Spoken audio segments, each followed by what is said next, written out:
and welcome to Fantastic History. I'm Clay. I'm Sarah. We're a husband and wife duo who enjoy telling each other about amazing events, people, and mysteries throughout history. Ooh. So today we're going to talk about a woman. Yay! A black woman. Oh boy! Perhaps the baddest black woman who ever lived. But if you could think of another, please let us know at fantastichistorypod@gmail.com. Oh wow. Well, I'm talking about Harriet Tubman. Okay. Now, growing up in South Carolina, we did learn about Harriet Tubman, but her story was relegated pretty much to the Underground Railroad. Right. And not a lot else. Right. Didn't spend a lot of time learning about her. So when I learned her full story, I knew I had to talk about it on the show because Harriet Tubman was a badass. Okay. And everyone needs to be reminded or educated. Absolutely. I'm excited. So Harriet Tubman was born in March 1822 in Maryland and named Araminta by her parents.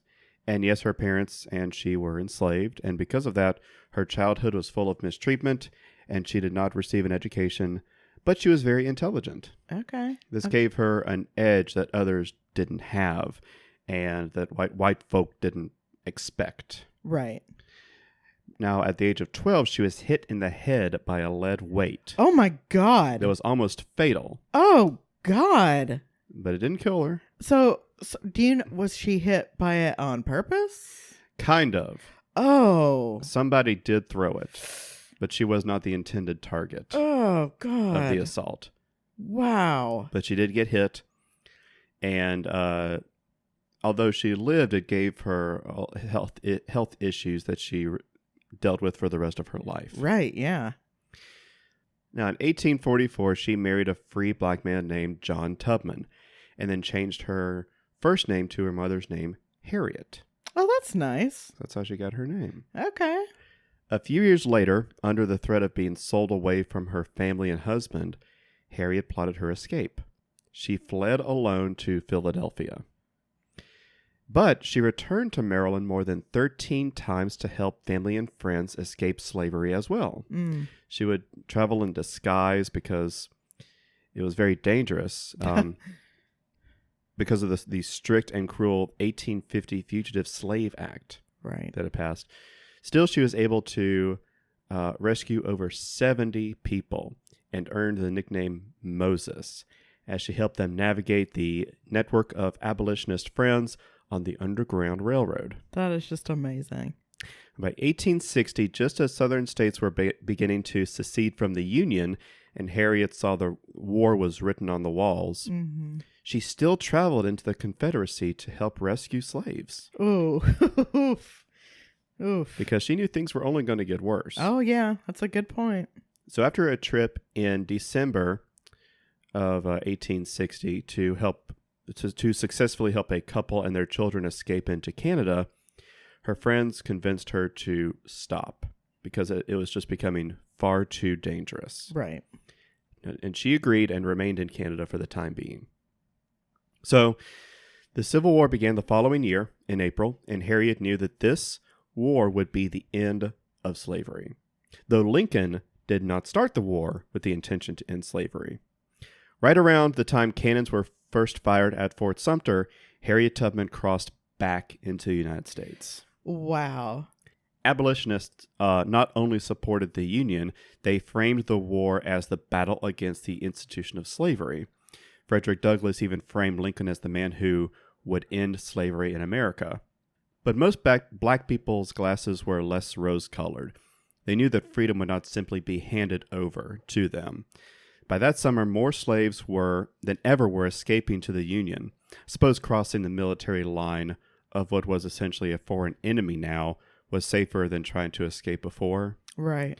It was at this time that the Freedmen's Aid Society was formed to help adjust former slaves and their children in the form of housing and schools.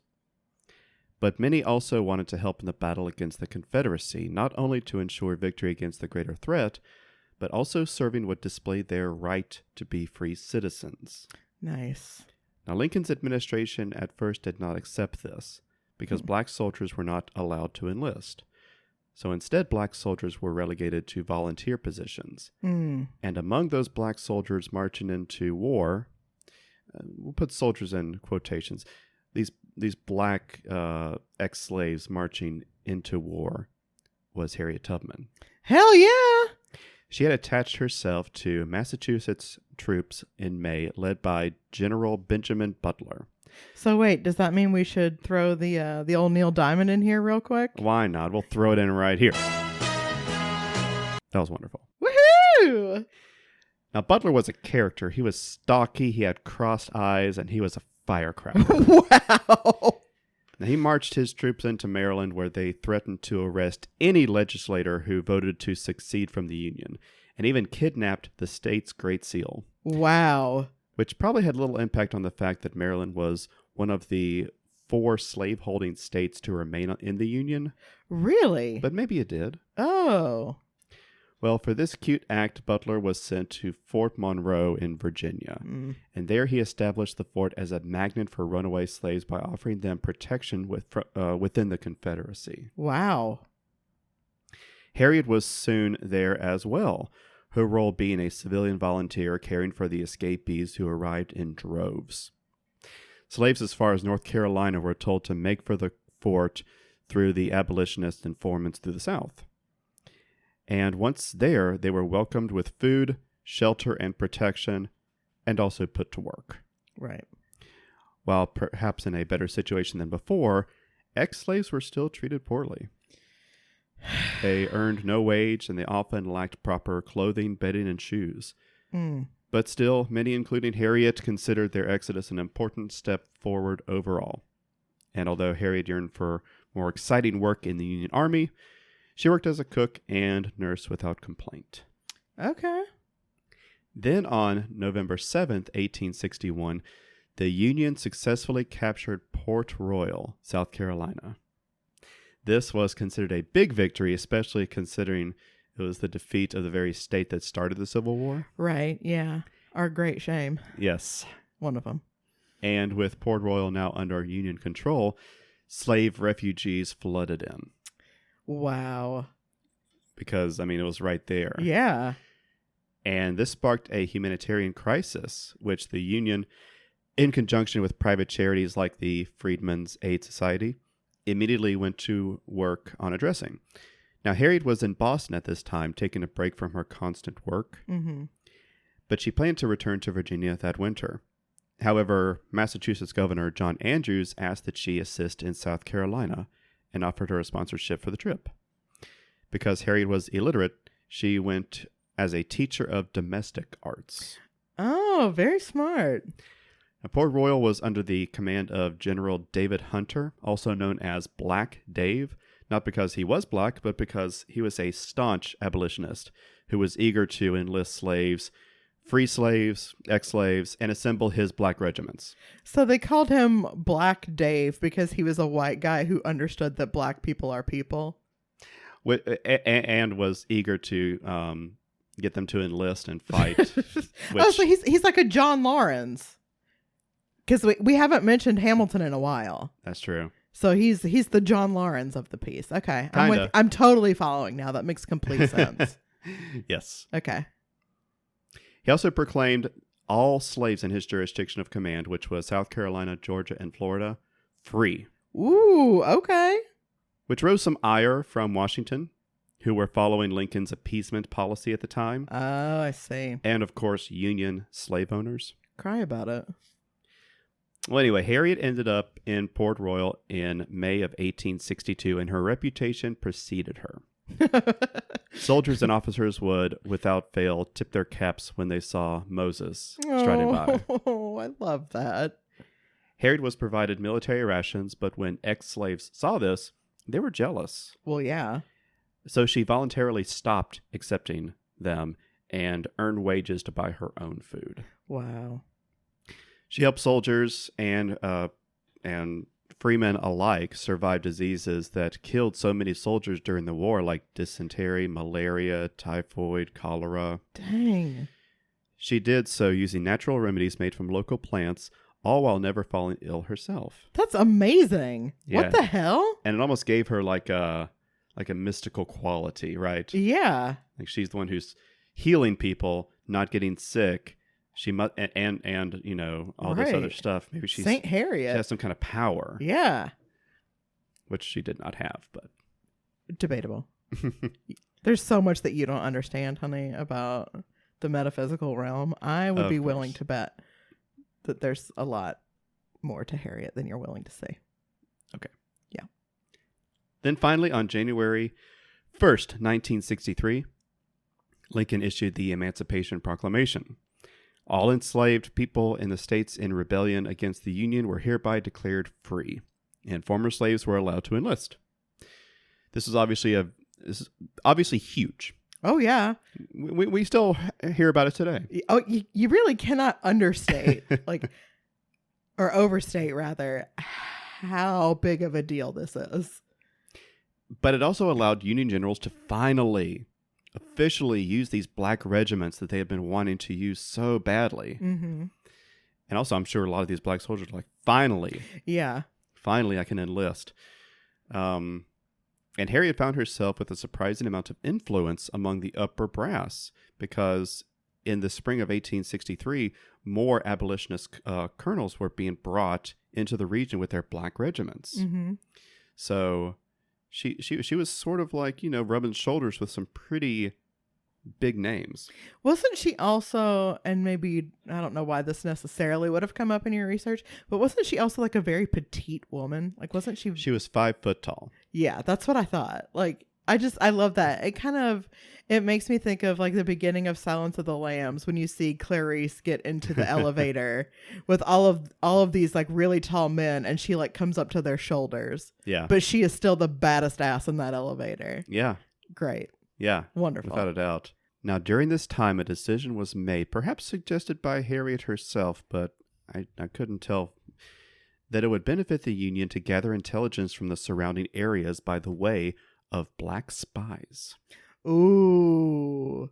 Now, after all, Harriet had used such networks of information on the Underground Railroad. Right. So the idea was approved to infiltrate the Carolinas and map out the region by use of Union black spies. Oh my God. And the authority of this spy network was given to Harriet Tubman. Oh my God. So, why doesn't anybody talk about this? Yeah, I know, right? Oh my God. So she recruited 8 men for the assignment, and she spread out into the Palmetto State, reporting back directly either to Harriet or General Hunter or General Saxton, who was the quartermaster of the region. Okay. Now, this must have been insane. I mean, it was insanely dangerous, because if they were captured, you can't imagine what would happen to them. Yeah, no. But she and her team fearlessly descended into enemy territory, not only to gather intelligence, but also create a network of informants in the region. Dang. And as we said earlier, Tubman was illiterate.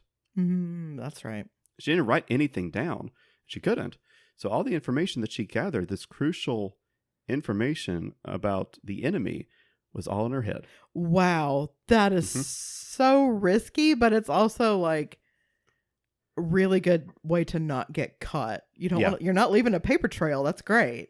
Well, I mean, also, she had been doing this on the Underground Railroad, just sort of keeping her head down. And I mentioned how intelligent she was. She was very good at reading people, right? Understanding situations, understanding social cues, and understanding people very well. And that's what helped her be able to blend in and not be noticed. So it's on the Underground Railroad and here, being able to do that, obviously extremely critical.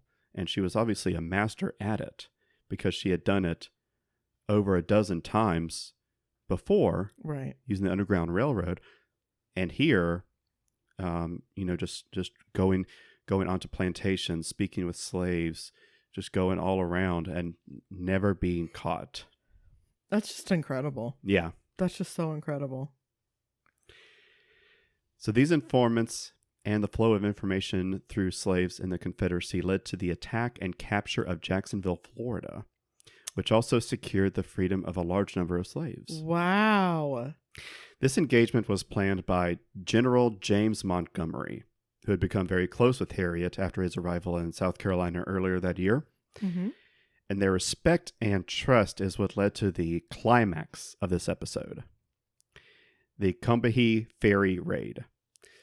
Throughout her life, Harriet had been involved in several assaults on the institution of slavery, and not only through the theft of property, that property being slaves. Right. People. Yeah. She was the ringleader of the rescue of Charles Nail in April 1860. Now, this was a man who had escaped slavery, settled in, I think it was New York, but don't quote me on that, folks. I am going to quote him later on our Threads account as having said that. And then he was caught, Mm-hmm. captured, and held in a building.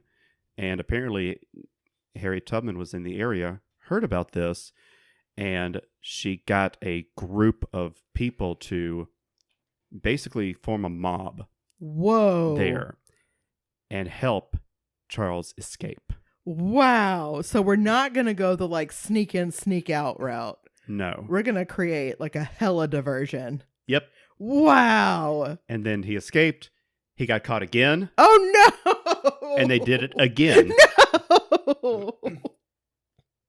Until they finally paid for his release. Oh, wow. Okay. I don't know if it'd be considered necessarily purchasing him Mm-hmm. or just giving the police the money to release him from custody. I see. I'm not exactly sure what that was, but she was essentially the leader of this. Okay. And she helped the white abolitionist John Brown plan and recruit supporters for his famous 1859 raid of the U.S. Armory at Harper's Ferry. John Brown is extremely famous, Yes. too. That's amazing. Yes. Wow. So she was not just like let's go get people, let's get people out of slavery. She was saying, yeah, arm these men with guns and start a violent uprising in the South. Hell yeah. Because things have to happen. Right. You can't just sit around. That plan, of course, was unsuccessful, the Harper's Ferry. And I learned that Brown was actually the first person in the United States to ever be executed for treason. Mm-hmm. The first ever. I didn't know that. Mm-hmm. But back to Harriet. Yes, she was not just rescuing people from slavery and spying on the rebels. She was doing all these like physical assaults, right? But she was in the background.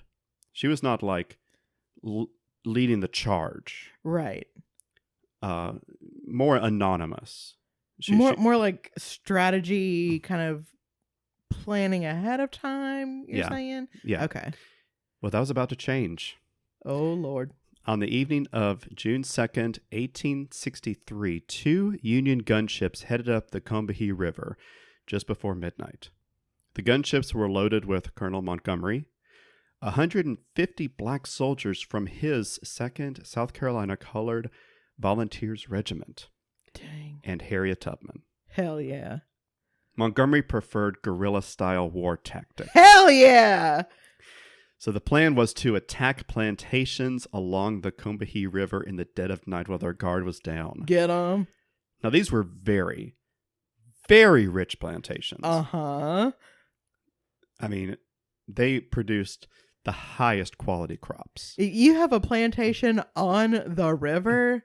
Yeah. On the coast. Oh, yeah. That fertile soil. Oh, yeah. So these were very high quality crops. These were very wealthy people with political connections. We're talking the whole 9 yards. Blech. The plan was to cause chaos, destroy plantations, rescue slaves, steal everything. I love this so much. Using the intelligence network that she and her scouts had created, she knew what the defenses were, where mines in the water had been planted, and she had also informed slaves along the river that they were coming. Oh my God. So Montgomery's ship anchored at Nichols Plantation, but the other gunship continued on up the river, led by Harriet Tubman alone. I'm sorry. Yeah. General Montgomery said, I'm going to stop here. We're going to start doing our thing. You lead the men up. Wow. Go on. Okay. He knew. Got him. He knew. Don't worry about it. She carefully directed the ship along the waters to avoid the hidden mines, stopped at specific points where fleeing slaves laid waiting for their savior. Oh my God. And also allowed troops to disembark to raid plantations along the river, taking what they could and destroying what they could not. Hell yeah. And there were a lot of slaves Oh yeah. that were waiting. Yeah. I mean, so many that like they would drop a boat, send it, or a little dinghy, send it over to get people. And they were just like, so many people on the dinghy and people still like grabbing it, like, don't leave without us. Oh God. Yeah. Can you imagine being somebody having to wait for the boat? Yeah. Oh my God. Or seeing the boat go back without you. Oh my God. But they didn't leave them behind. They went back and got everyone. They got everyone. They finally made their way all the way up to the Combahee Ferry, where buildings were set ablaze, warehouses were ransacked. And you may be asking, well, this is fascinating, but where are the Confederate soldiers? What are they doing at this time? Are they even there? And they were there. Oh. And they were kind of aware of the raid, because there had been people, scouts, like looking out for things. Oh, sure. Keeping an eye on things. Well, and I guess that if they had bothered to put mines in the river, they must be expecting something. Exactly. I gotcha. Okay. They're keeping an eye on things. And some of them did see them coming. Right. I guess these are pretty big targets, like you're saying. There's a lot of enslaved people and a lot of money. Yeah, they're not. Okay. They're not necessarily military targets, right?